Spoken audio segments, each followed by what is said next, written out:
Maine Health adopted a chronic disease model to treat substance use disorder. In that model, we have specialists, primarily psychiatrists who are fellowship trained in addiction, who work in our hubs with their teams that include social workers, peers, medical assistants, and they treat patients who are in the more acute phases of their disease. Patients then transition to primary care practices, working collaboratively with a primary care clinician and the integrated behavioral health specialist and peers. In addition to that, we have research and academic medicine. We have a substance use steering committee that is comprised of clinicians from across our system to identify the right measures. We have over 70% retention rate for patients in our hubs and spokes. And we're working every day to increase that number. We're all taking as many steps as we can to address this very challenging problem.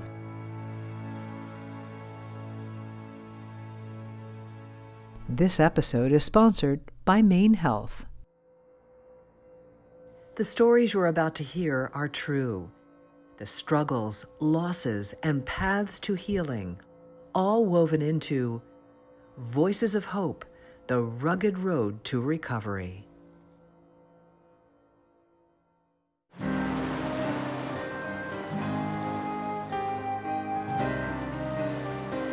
Beyond Maine's beautiful landscape, there's a dark, desperate crisis, a substance abuse epidemic.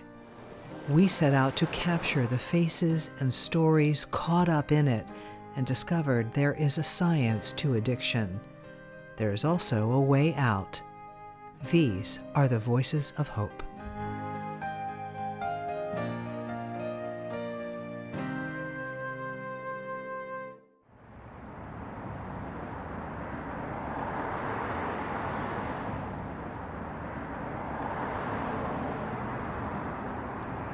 Today will be interesting. It's always a little bit more interesting on the first day of the month.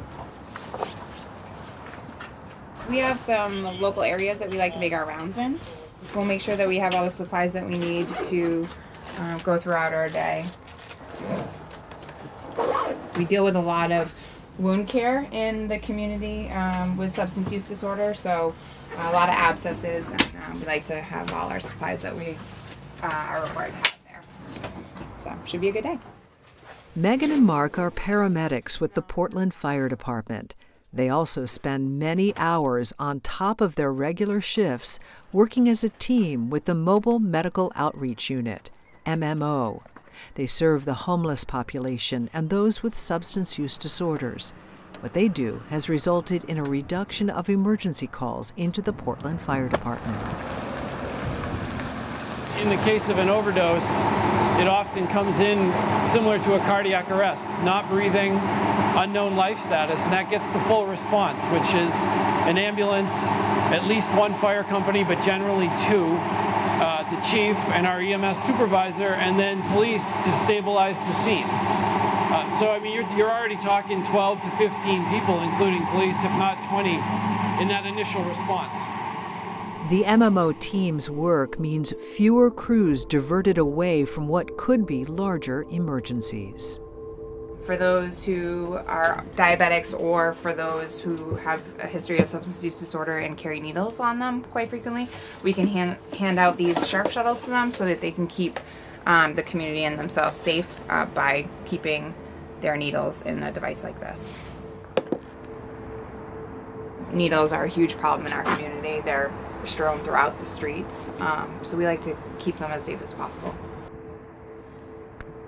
Members of the Mobile Medical Outreach scour Portland streets, searching for people who might need help, including a woman who is currently calling a blue tarp her home, her belongings underneath in grocery carts. Hey, Rebecca. Hey, it's Megan, the paramedic with the fire department that you just spoke with a little while ago this morning. I just wanted to come check on you, see how you were doing. I saw Spur Inc. was just leaving. Yeah? Are you in a better place? So Rebecca, what's the plan? We know you're kind of in a predicament right now, and how can we help you? So is your plan to hang here, or do you think you're going to work your way up to Along Spurwink? the sidewalk, there was also several drug paraphernalia around her, so they've been actively using in an unsafe environment. How about we talk to Officer Benez and try to get you a time frame, and then you can kind of figure out a plan of how long you might be in this situation. Would that help you? And so she's emotionally distraught this morning and, you know, in a little bit of a crisis situation. So we were working with her to try and get her to a place they call the living room here in the city. It's a Spurwink Crisis Center, and they have nursing staff there. They have psychiatry from 9 to 5. And the shelter has a bin available for her if she needs, but they suggested it's time she needs to downsize a little bit. But, thanks, Bill. A gentleman just walked by in the area, grabbed a tourniquet off the ground that he just found and put it in his pocket. So he's probably going to use that later on in the day. So it's, you know, pretty typical for them to find paraphernalia on the street and reuse it. So this is where they're hunkered down. In a 911 setting, we don't have the time to dedicate to look into housing, to look into detox, to look into rehab, to call the resources, to figure out the avenues that we can help these individuals in a long-term capacity. And MMO gives me that opportunity to focus on helping the citizens in the long term. Just under Oxford for a blue Toyota with a mail pass out behind the wheel. All right, so we're going to go to this. Garage sale's going to be free. Attention 5 and Mason 5. Intersection of Chestnut Street at Oxford Street for a blue Toyota. Just there. We're just there. I think the guy sitting on the corner was a dealer. Yeah, I think so too. All right, so we're going to head back to where we were just at, because our engine and ambulance from in town is headed there right now for a male unconscious in a vehicle. So it sounds like it might be an overdose. So we're just gonna go see if we can assist them in any way possible. But as with many calls like this, once they arrive, the scene has been cleared. Not that one. Soon, they're off to another call. How much have you had to drink today?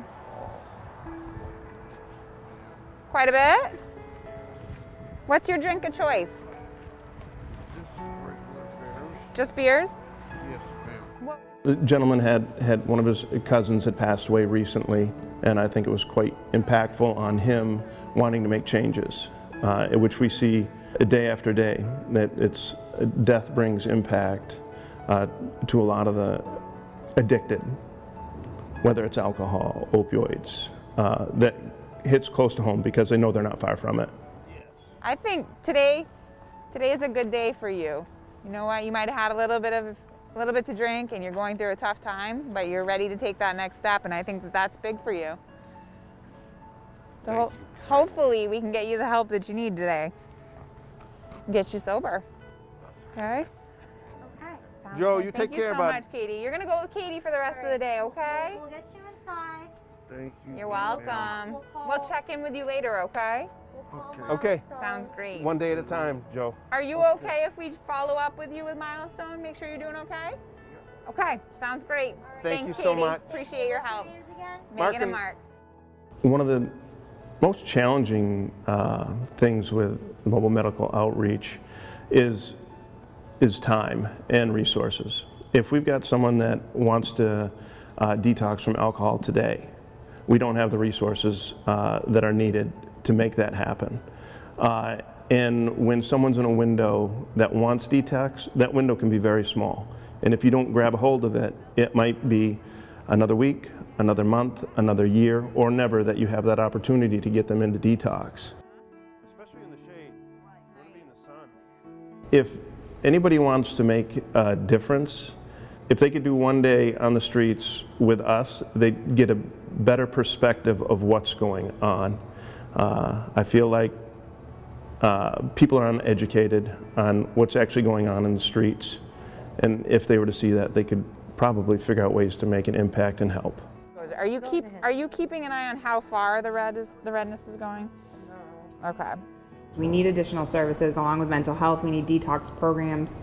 With our encounters day to day with these folks, they cry out to us. They want detox. They want help.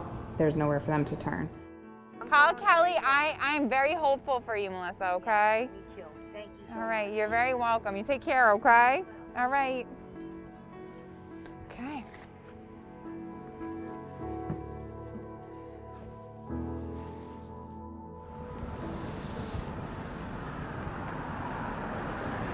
much. 10 weeks pregnant? Yeah. Are you like excited? What's going on? I became a police officer 4 years ago. Primarily because I did want to do, what some would consider is the cliche reason is I want to do something that makes a difference. Okay. This will be my 20th year as a patrol officer. And as far as drugs, like when I first started, I had no idea how much crack was out there. Everyone you arrested seems like had crack on them. Officers Jesse Dana and Michael Bennis work for the Portland Police Department. They both patrol the streets on foot in the city's Bayside area. Each came to policing in different ways and at different times in their lives. But what they share is a desire to help. Most everyone that wants to be a police officer is to actually help people. That's what we all say when we are interviewed when we start out. And most of the time it's what we still want to do when we're getting close to retiring. I'd spent 10 years working in corporate America, sitting behind a desk crunching numbers, and I didn't feel that career was fulfilling to me. And so I wanted to do something where, I really could make a difference, where I really could have an impact on people's lives, and create relationships with people no matter what situation that they are in life. The Portland Police Department finds itself in a similar employee crisis plaguing so many companies and organizations. They would be fully staffed with 158 officers, but currently have 23 openings. The pressure to cover more with less is having an impact. I think you absolutely have to be a compassionate individual to be in this career. So since 2016, we've had 268 overdose deaths just in the city of Portland. I know, and then in 2021, last year, we went to 330 overdose calls for service, where someone calls or that someone's having an overdose. Just last night, we had 2 people die from overdoses. So I just want people to really be aware that this is happening every single day, all the time. It's just how it is. We as police officers, we're always looking at the bigger picture. It's not just the snapshot of the moment. It's what's going to impact this person from the moment we interact with them to, what's going to happen to them months or even years later down the line, and trying to find, the best place to have them go to get the resources that they need. When you have a guy who's camping out on the street and letting his foot actually deteriorate until it had to be amputated because of drugs, I don't think a lot of people understand that. 100% has an impact on our mental health, what's going on with our families, and you have to find, a resource in order to relieve the stress that you deal with on a daily basis. I've seen lots of overdoses with Narcan though. It's people are dying in hotel rooms and like in alleyways and behind dumpsters when they do it by themselves. But if people overdose on the street, they're usually up and gone before we get there, because Narcan is so prevalent. They give it out. I'm not saying it's a complete bad thing, obviously, because it saves lives, but it also gives people a false sense of security sometimes, because they'll be out here overdose and then they'll go somewhere else and overdose when someone is not there. The police officer on average, has 1,000 times more traumatic experiences that they're exposed to than the average person. And I could say without question that one day of my job, you know, could have a more profound impact, you know, negatively, seeing the things that I see, than one person is exposed to in their entire lifetime. I have a theory that most really addicted people, they have something missing, or they have too much trauma in their life where they can't deal with stuff. So a lot of people say it's mental illness, but it's not even really that. It's like they have too much childhood trauma. They're missing love, they're missing purpose, they're missing something in their life that makes it too painful to exist. So, I mean, people ask me all the time, being a police officer, does doing this job, you know, get to you? Does it, you know, eat away at you, you know, seeing the things that you see? And what I try to tell people is that, you know, you have to start every day with a clean slate. You know, you have to come in, understand that whatever it is that happened yesterday, even if you've dealt with the same person day in and day out, you have to be able to start fresh every day and keep that in your mindset. You know, it's a neighborhood, I want to say in transition, but it seems like it's kind of stuck. A lot of issues, a lot of problems down there. Officer Dan Knight has seen and felt what Officers Dana and Bennis describe. Knight has been on the force for 34 years, now patrolling Portland by cruiser and on two wheels. What's going on, guys? But all those guys back there, you know, I've had good days with them, I've had bad days with them. You kind of get to know their background and their story. I mean, one of the guys up there I knew when he was a clerk at a variety store when I was practically brand new working the midnight shift. And you can see where his life's taken him now. So it's kind of sad. Officer Knight explains it's all part of a drastically changed landscape Portland officers have had to adapt to, particularly in the last few years. Most of the people you were dealing with had more like alcohol dependencies, maybe were heavy marijuana users. Then there's a point crack cocaine came in and started being very big. And that transitioned to heroin, and then you had spice and bath salts. And now, you know, you're seeing, you know, meth being the big drug of choice. You know, and really for a lot of them, I think they'll take whatever they can get. Everything going all right, guys? Okay, just make sure you pick up all your stuff when you leave, okay? Yeah, thank you. Having to remind people, please pick up your trash. If you're using, please don't leave your needles laying around. You know, this is a direct route between like Kennedy Park and Pearl Place of kids that walk to King Middle School. And in Maine, the sheer number of people who need services to help with housing, mental health, and substance use disorder continues to climb.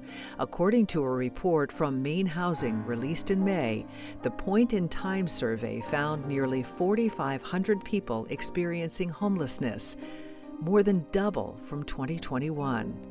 Officer Knight says a big problem is other states. You know, many times, probably several times a month, you'll meet someone with a sheet of directions. They've been given a bus ticket in a different state, a different city, and they send them to Portland and they have a list of this is where the shelter is, this is where you can get food, because they don't want to deal with the issue in the area. Hello? Yes. Who am I talking to? Billy. Who? Can you open the tent so I can see who I'm talking to, please? So if you can pack the tent up and everything, you're on private property, they don't want people hanging out here. Okay. Feels like Portland is kind of the only place that's, we're dealing with it, or trying to deal with it. And it's kind of hard because we don't have all the resources to even take care of the people that we have that are from here. Works good, Billy. Thank you. Have a good day. There are a fair amount of people here that want to get help, that want to get better, but there aren't that many beds to give them in the area. Certainly, you need detox beds. Though frustrating and more demanding than when he joined the force, Officer Knight says it's the little victories that keep him patrolling by car and by bicycle in one of Portland's toughest sections. Well, it feels good when you feel that you do make a difference. You know, it seems like nowadays those days are getting few and far between. But you know, when someone does come up to you and say, I'm back in the neighborhood, just stopping by, but I've been gone a couple of years, and thanks to you, I didn't like you back then, but you arrested me or whatnot. But that was the beginning of a new journey where, I got some help and I'm doing well now. It makes you feel real good. A traffic stop led to a drug bust in Sanford, and police say Andrew Henson of Sanford was allegedly making regular trips out of state and returning with methamphetamine and fentanyl to sell throughout York County. Here's a rundown of stories we're following. Drugs hidden in cans of beans. The Maine Drug Enforcement Agency says they suspect they found fentanyl hidden in those cans in a home in Corinth. So when we look over the last couple weeks, this is the latest examples. To think that we've got a couple pounds of fentanyl and about 165 grams of methamphetamine taken in a traffic stop in the city of Sanford, and then to follow that up within about a 10-day period with that 2.8 pound seizure in Corinth, just goes to show that there's a lot of weight flying around in the state of Maine. Mike Sawchuk is commissioner of Maine's Department of Public Safety, and he oversees 10 bureaus, including drug enforcement. Every ounce, every gram that we take off the street, from my perspective, continues to be incredibly important. But we don't, for a second, sit there and think that we're taking the vast majority of this off the road by any stretch of the imagination. We are literally trying to keep, a deadly narcotic out of the arm of one of our Maine residents. It's a job that has grown increasingly more difficult each day as dangerous drugs find their way into every corner of Maine. Fentanyl hidden in cans of beans, in boxes of crackers, meth, heroin, cocaine, all landing in our towns. For us, when we have these conversations with the general public, and you just sprinkle out literally a few grains of salt, as an example, on a table and say that amount could kill you. That amount does kill people in our state. It kills our family members with that amount. Now, look at a salt shaker. How many people would that actually kill? Look at 2.8 pounds of fentanyl that comes out of Corinth. By the way, Corinth is a town in Penobscot County that you've probably never heard of. And if you Google that today, it's about 2,900 residents. And there's 2.8 pounds of fentanyl in the town of Corinth. So how many people could that kill at the end of the day? It's staggering, really, to look at that, because as we know, fentanyl is about 50 times the strength of heroin, as an example. So how strong is that? And that's why you have so many fatal overdoses. It's all driven by fentanyl nowadays. It's certainly the case in Maine. So we're trying to get the predators, people that are really moving weight in our communities, and folks that are here using a business model. And that business model includes killing our residents in the state of Maine. Sawchuk admits it's an uphill but urgent battle, trying to keep deadly narcotics out of the arms of Maine residents. You do hope that that word sprinkles back to wherever these predators are coming from, to say that you really shouldn't go to Maine. Because if you go, you're going to get caught and they're going to put you in jail.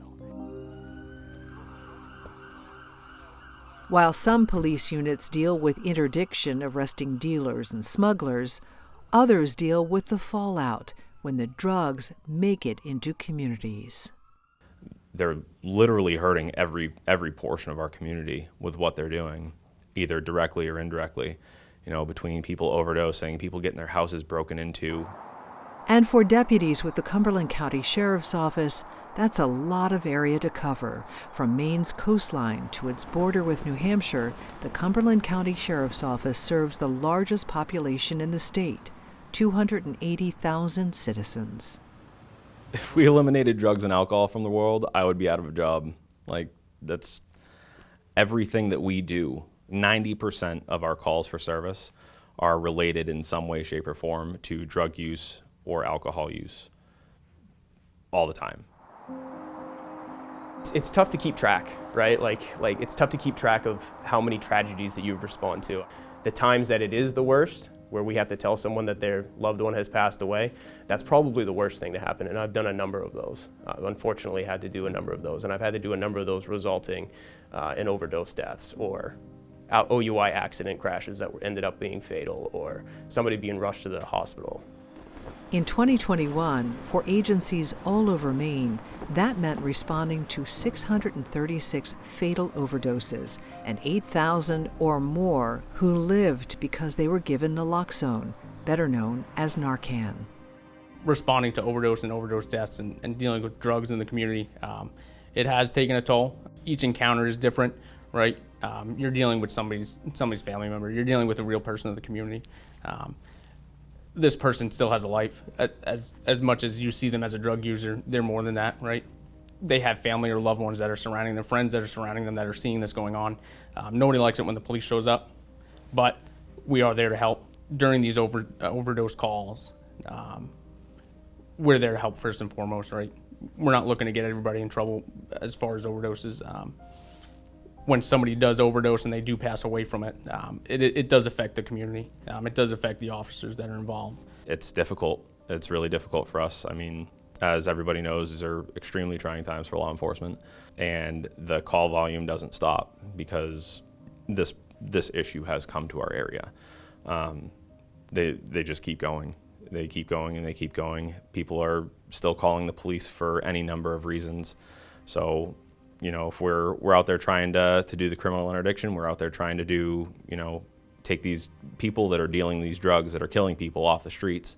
We don't have a ton of people, and sometimes, you know, we get information, we can follow up on it to a certain extent, and then we're going to get called away because we have other things that we need to go handle. But we are out there every single day. I think more or less you got to think about it like they're a family member of yours, or they're a friend of yours. What would you be thinking if somebody's in that situation, right? And to supply these people with the care that they need.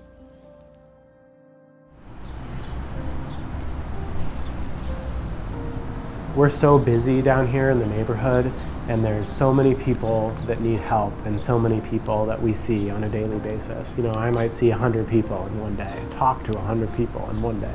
It's a lot of people. Our programs are intended to serve people experiencing poverty and homelessness, and often that population also includes people experiencing substance use disorder, mental health symptoms. So we really see a wide variety of people come through our programs. Andrew Bove is Vice President of Social Work at Preble Street, the busiest outreach organization in Maine's largest city. COVID has ignited desperation and substance use.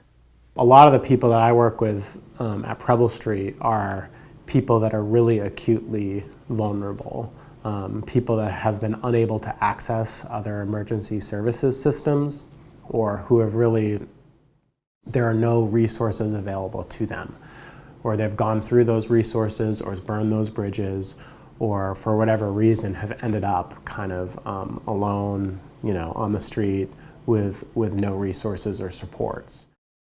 We really try to operate our programs using a trauma-informed lens. So recognizing that people have experienced traumatic things and that we want to provide services in a way that doesn't trigger people and that doesn't kind of upset people or remind them of traumatic things that they've experienced.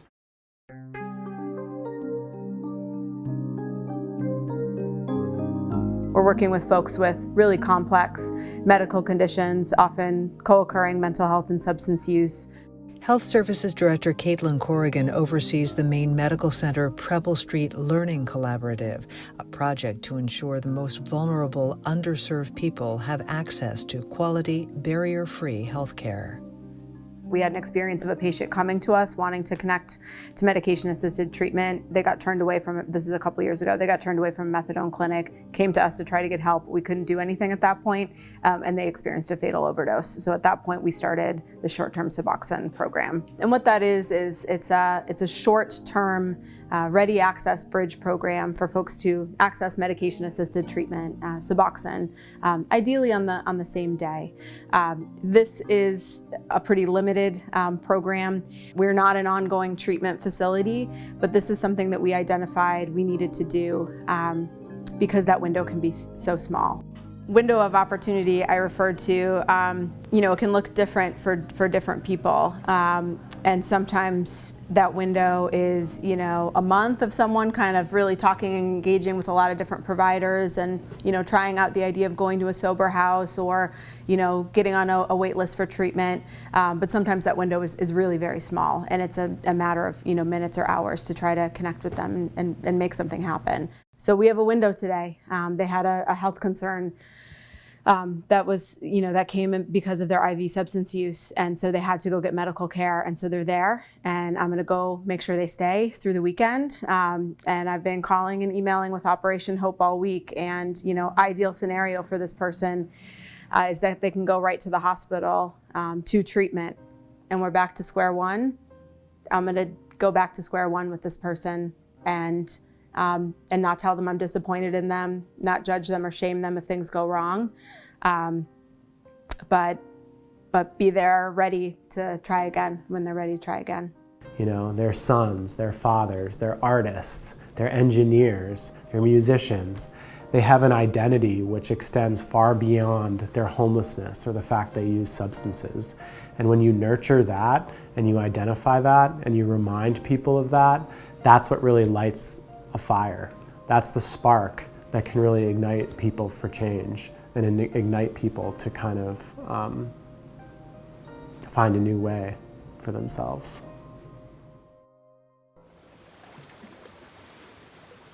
It's 5 a.m. Scarborough Police Chief Rob Moulton prepares for what he expects will be a busy day, just as every day has been in his law enforcement career spanning 44 years.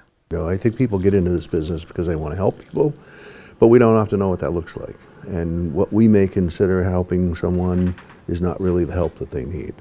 I was guilty of having a certain image in my mind of, if you told me, if you asked me the question, what does somebody addicted to heroin look like? I had an image. I had an image of a bum, if you will, somebody who was, laying on a sidewalk someplace. Not a good picture in my mind.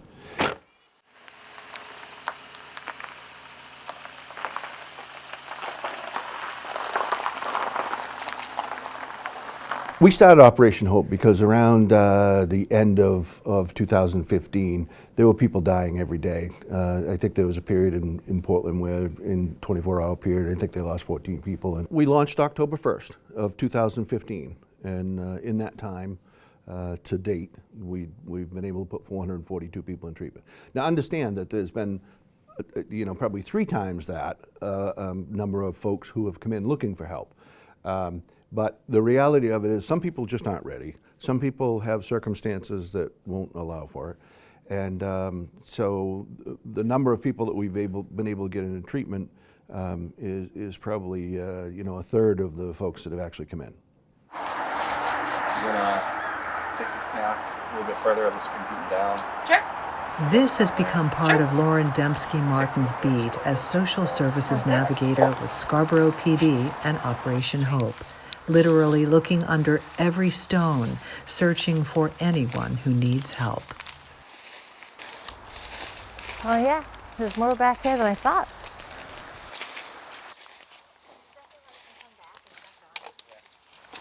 And when I talked to her, she was pretty forthcoming. She said that she was displaced out of a shelter in Portland.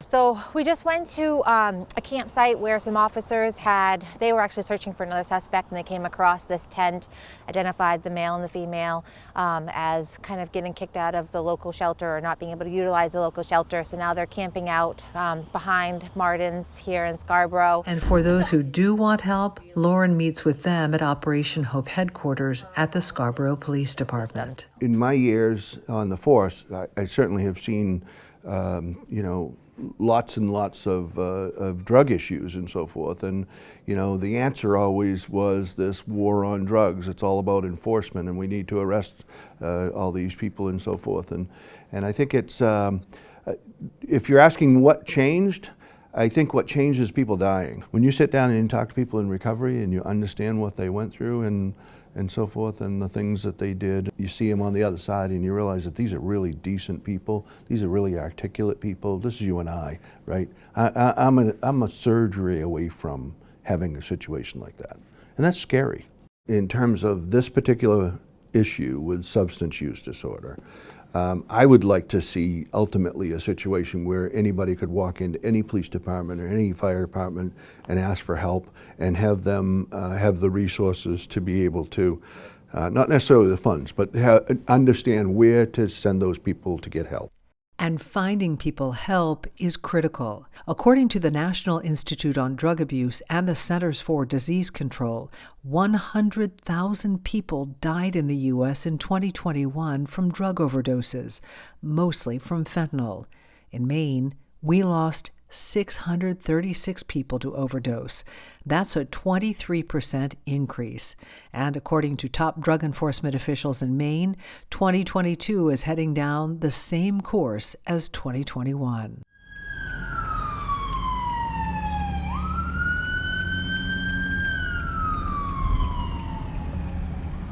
We are headed to Comfort Inn to pick up a client and bring them to a medical appointment at Greater Bolton Health. Brooks Ross and Courtney Bass are outreach workers with Milestone Recovery's home team. By van and on foot, they patrol the streets of Greater Portland searching for anyone who needs help. How you doing, man? You want a peanut butter and jelly sandwich? Thank you. You're welcome. Have a good day. So the reason why I love my job is because I have my own history with substance use, domestic violence, and a lot of these things that this population faces. I feel it gives me, you know, the same kind of experiences that they're actually going through currently. So to be able to kind of help guide and support them and actually be able to relate with them on the same, you know, page, it's something unique, I guess. And the people out here are genuine. They're real. So what you see is what you get, and I like that about people.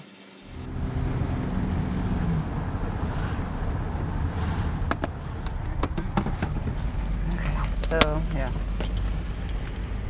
We're going to get him now. And then start there going on probation.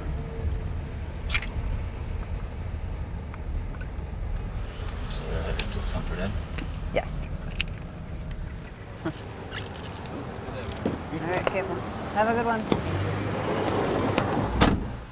The reason I love my job is because, like me as well, I have a history in substance abuse. I've actually been homeless myself a couple of times, like, you know, I couch surfed.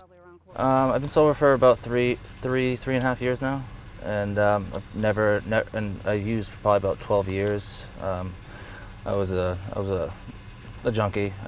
I shot drugs, shot heroin, and cocaine, and I never thought that I was ever going to be able to stop. It's really sad to see, you know, all these people out here, and it, you know, ever since I've gotten out of rehab myself, and I've had this job, I've actually been able to stay sober because I'm helping people. And you know, every other job I've had before this job is, you know, I've always relapsed or fell back into that lifestyle. And you know, just working at Milestone is a good community of people that you know, that have your back.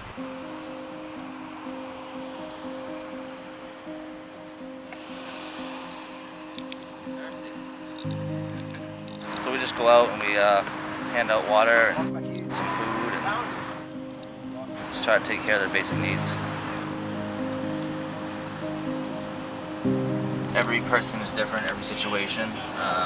You know, it could be, you know, trying to hook one person up with like a doctor, you know, they might have some issues with their health, or, you know, maybe one is in like a crisis, like a mental health crisis, and we have another resource for that. You just never know. You just never know what's going to happen. And they say 2020 proved that. The pandemic, particularly difficult on those who are already dealing with homelessness, food insecurity, and mental health issues. Extremely stressful on this population with no resources, nobody to reach out to, nowhere to go to the bathroom, nowhere to shower. I mean, nowhere to even get like warm.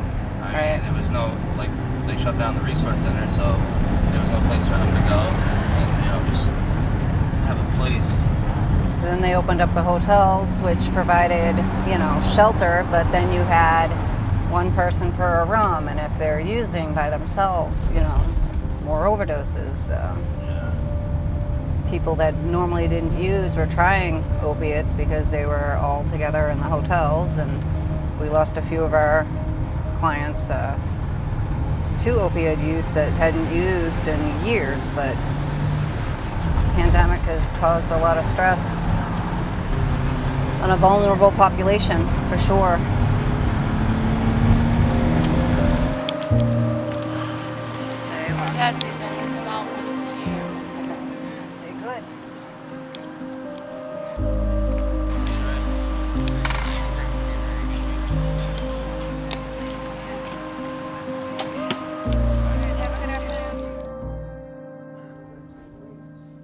This problem that we have in the world today with addiction, you know, it affects everybody, you know, down the line, whether it's a friend that has a son or daughter to a, you know, your cousin or nephew or niece, you know.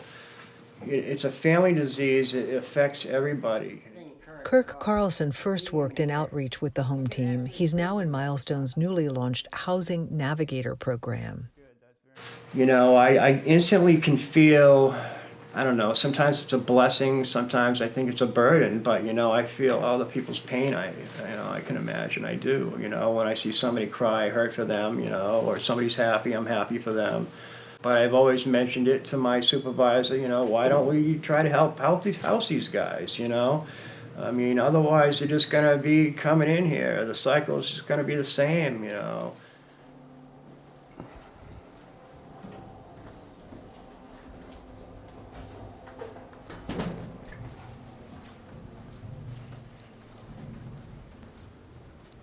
This is a brand new building, low income. Most of the people here, like Frank here, you know, we set him up with a housing voucher, which allows him to afford the unit that he is presently living in. The Housing Navigator program allows us to work with the clients in our shelter who also have substance abuse issues. Allows me to get them into housing to where they can start to begin their recovery process. Having a safe environment allows them to, you know, like again, access healthcare, access the services that they need or anybody needs to become successful in recovery. During COVID, Milestone had to turn away 100 people a week on average, making the home team's job all the more critical. I think it's less challenges, it's more kind of, I don't know, just like meeting people where they're at. I mean, some days can be rough if there's like a certain crisis or something like that. Whatever it may be, you always kind of find a way to problem solve. And not all problems get solved, but I mean, at least someone's listening, I guess. Like.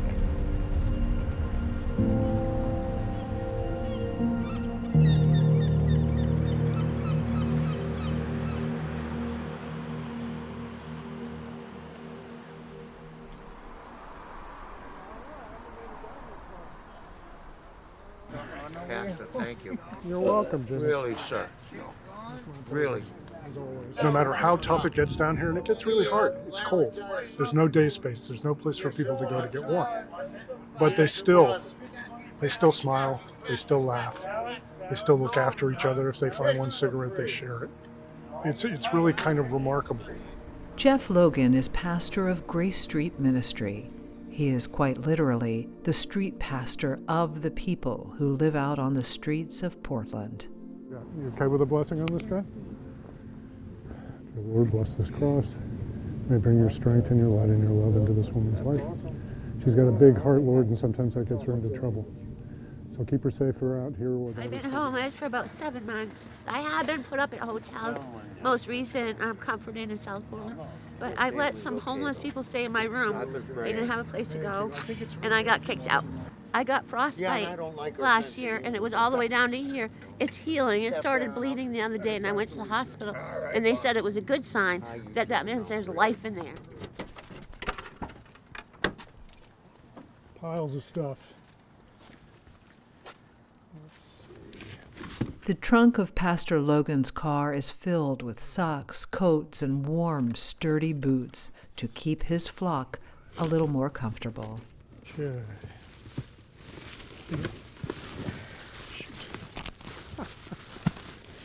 Oh boy.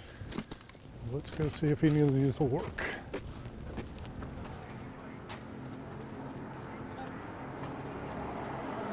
All right, we got 2 possibilities here. Thank you. Thank you, young man. You need fresh socks if you got fresh boots. You're going to be styling in those puppies too.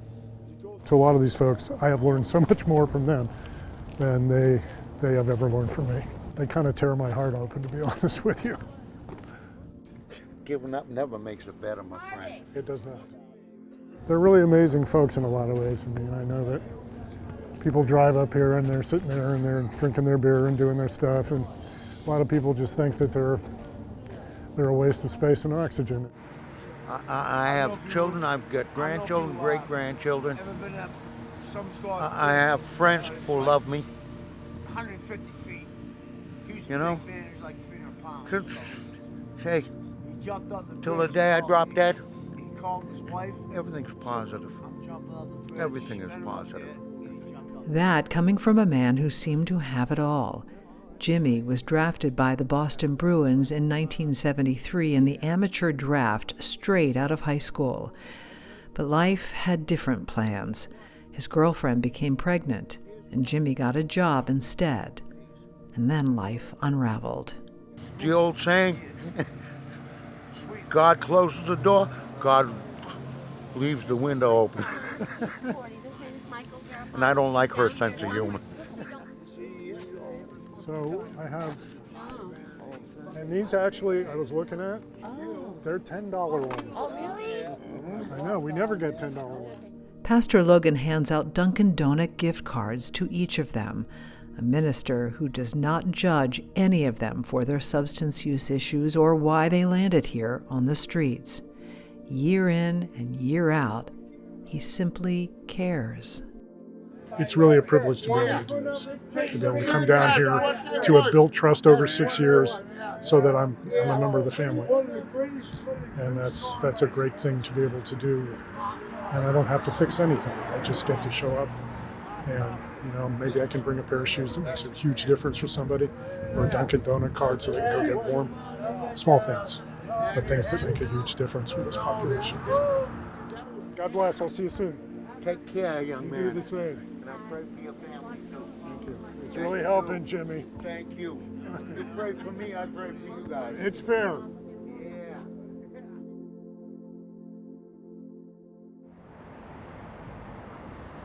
Pastor Jeff is the preacher man. You know, he buries us and marries us and does the whole thing in between. So when he came down the street, it was really, he had a non-judgmental manner, and I think that appealed to folks. You could call Bob Bergeron one of Pastor Jeff's success stories. It's a pretty random pattern, like painting a cow.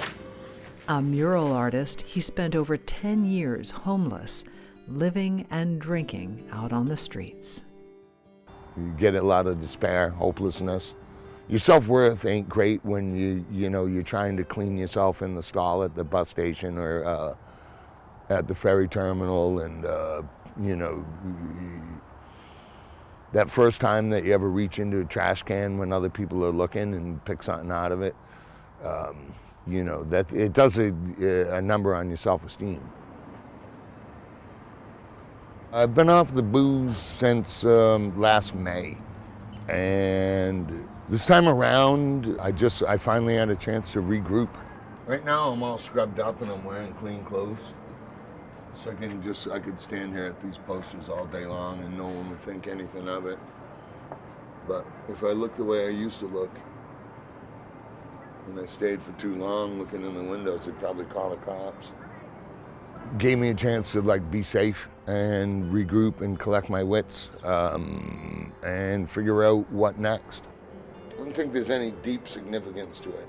It was just a time of day when I didn't feel so dirty and nasty and downtrodden, and I could look at movie posters and be left alone. They're giving me carte blanche, so I'm gonna have fun. It starts off in a sense of reality, and it's gonna move through whatever strikes my fancy. So that's where I'm at with it right now. This is Bob's 7th commissioned mural, his sense of fun and whimsy evident all over the city of Portland. And now he's turning his attention to art therapy. He's teaching art classes to the homeless. We're starting a group here. It runs on Fridays. On the surface, it's something to do, which, you know, when you're homeless, you're limited on your entertainment dollar. So anytime to spend the day, at least in my situation, if I could spend the day doing something enjoyable and productive, I'd be walking around from spot to spot all day. So we're hoping folks will catch on.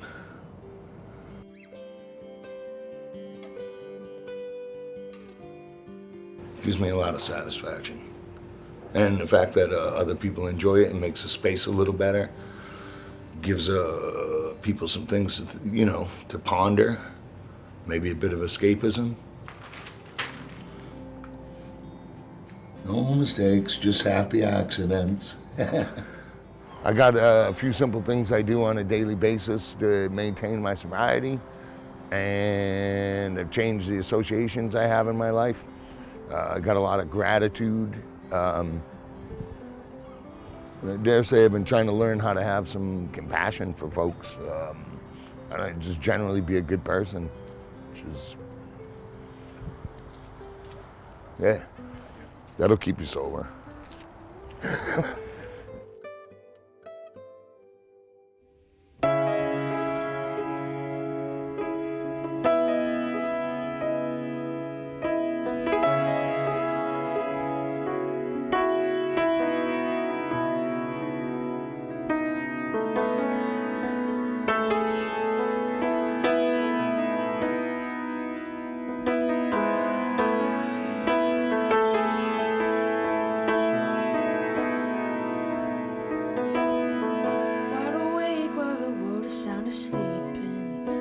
Afraid of what might show up while you're dreaming. Nobody sees it. Nobody would believe it. Every day you try to pick up all the pieces, all the memories that somehow never leave you. Nobody sees it. Nobody would believe it. God only knows what you've been through. God only knows what to say about you. God only knows it's killing you. But there's a kind of love that God only knows. And God only knows what you've been through. God only knows how it's killing you. And God only knows what you've been through.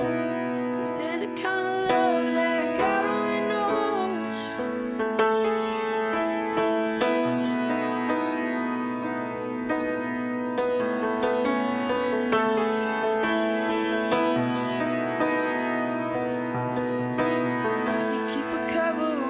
Single secret, so afraid if someone saw them they would leave you.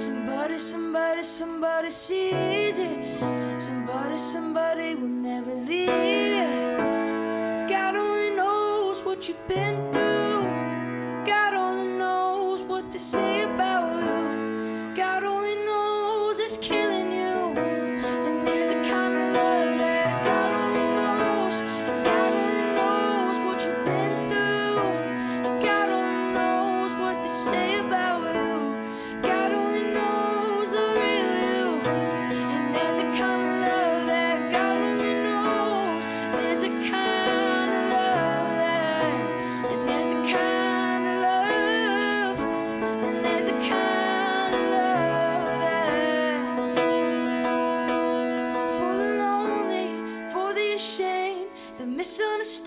and the ones to blame. What if we can start over? If we can start over, we can start over. For the lonely, for the ashamed, the misunderstood, and the ones to blame. What if we can start over? If we can start over, if we can start over.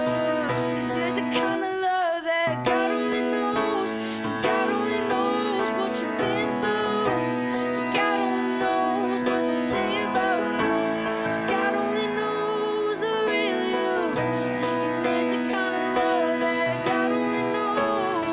God only knows what you've been through. God only knows what they say about you.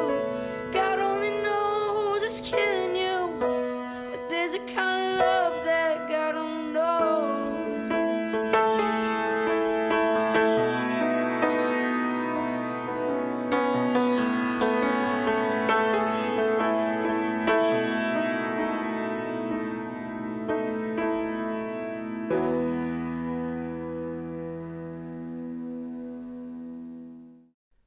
If you or someone you know is struggling with substance use disorder, reach out to the knowyouroptions.me website.